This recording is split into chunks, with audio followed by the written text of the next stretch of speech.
Subscribe करें हमारे YouTube channel साधना gold को और पाएं वीडियोस सबसे पहले। बेल आइकन दबाना ना भूलें। कथा रोज क्यों सुननी चाहिए, इसका भी एक कारण है। यदि आपने एक बार सुन लिया तो एक बार सुनकर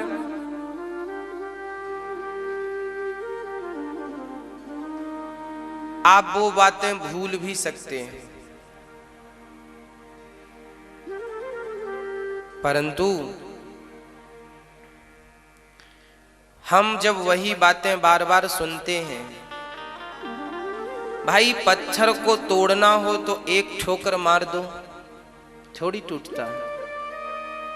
उसी जगह पर बार बार ठोकर लगानी पड़ती है। बार बार ठोकर मारेंगे तो पत्थर टूट जाएगा। हमारे भीतर भी जन्म जन्म के पाप का अंधकार है।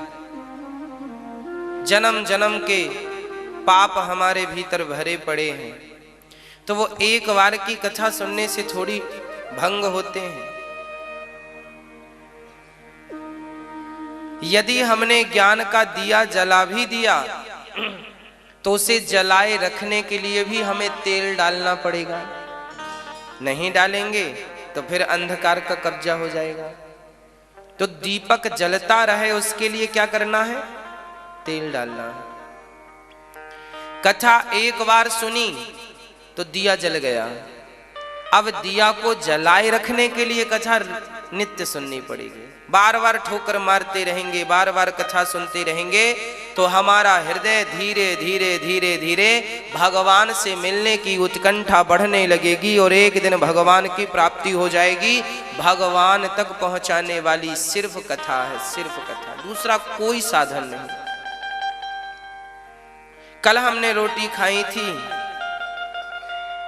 आज भी खाना पड़ेगा। अरे कल तो खा ली थी भाई, आज क्यों खाएगा? क्या करें, कल की कल काम कर गई, आज की आज काम करेगी। कल पानी पिया था, आज क्यों पिया? कल का पानी कल काम किया था, आज का पानी आज काम करेगा। कल भी कथा सुनी थी, आज भी सुनेंगे। कल भी रोटी खाई थी, आज भी खाएंगे।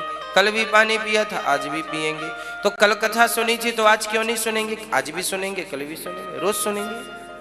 यदि भोजन जरूरी है तो भजन जरूरी क्यों नहीं है? जबकि भोजन में मात्रा लगी है, भा में ओ की मात्रा, भोजन भोजन, पर भजन में कोई मात्रा नहीं है। भजन कोई मात्रा है? ऊपर नीचे, छोटी बड़ी की कोई नहीं।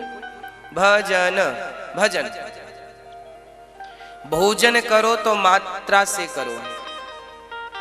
ज्यादा खाओगे तो बिगड़ जाओगे, बिस्तर पे पड़े रह जाओगे। भोजन करो तो मात्रा से करो, पर भजन करने में कोई मात्रा नहीं। अनलिमिटेड करते जाओ भगवान का भजन, जितना कर सकते हो करते जाओ, करते जाओ। अब देखो ना, 3 घंटे कोई रेगुलर खा सकता है क्या? खा सकता है 3 घंटे को? पर 3 घंटे आप कथा सुन सकते हैं रेगुलर, और सुनते हैं आप रोज की कहानी। भोजन सीमित होता है, भजन असीमित होना चाहिए। तब कहीं वो भजन की अधिकता जब होगी तब फिर भगवान से मिलने की उत्कंठा। भाई लोहा पिघल तो जाएगा, लोहा भी पानी बन जाता है, पता है आपको? लोहा भी बिल्कुल पानी के जैसे हो जाता है, पर उसे पिघलाने के लिए ना टेम्परेचर अलग होता है।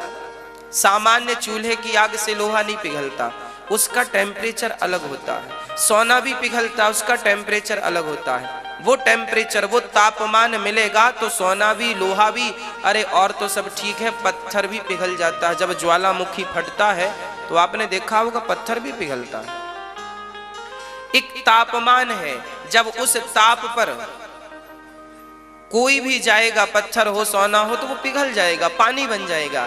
उसी प्रकार जब आप भगवान के प्रेम के अधिक ताप तक पहुंच गए, अधिक तापमान अर्थात प्रेम का तापमान जब बढ़ गया तो आपके हृदय में जितने पाप जमा थे जन्म जन्म के, वो सारे पाप पिघल पिघल कर निकल जाते हैं और चित्त शुद्ध हो जाता है। और उसी चित्त में जाके गोविंद बैठ जाते हैं। कब? जब हमारा हृदय द्रवीभूत होता है। जब भक्त भगवान के लिए रोता है तो उसकी आंखों से जो आंसू निकलते हैं ना, वो आंसू नहीं होते, उन आंसुओं में घुल करके उसके भीतर के पाप निकलते हैं। जो छिपकर बैठे हैं जन्म जन्म के पाप, इच्छाएं, वासनाएं, वो आंसुओं में निकल जाती हैं। इसलिए भक्त को ज्यादा रोना चाहिए, ताकि रोने से चित्त शुद्ध हो जाए, निर्मल हो जाए। अधिक रोइए भगवान के लिए, हाँ, सोना चांदी के लिए मत रोया करिए। भगवान के लिए मीराबाई रोती थी, नरसिंह मेहता रोते थे। जब अधिक रोना होगा, हृदय बिल्कुल शुद्ध हो जाए, और जब साफ हो जाएगा, दर्पण साफ हो जाएगा, अपने आप आपका चित्र दिखाई पड़ जाएगा। मन का दर्पण जिस दिन साफ हो जाएगा, परमात्मा का चित्र अपने आप दिखने लगेगा। कहीं जाना नहीं है, कहीं, केवल इसे शुद्ध करना है। श्री गुरु चरण सरोज रज निज मन मुकुर सुधारी, केवल इसको सुधार लीजिए, सिद्ध साफ कर लीजिए, शुद्ध कर लीजिए।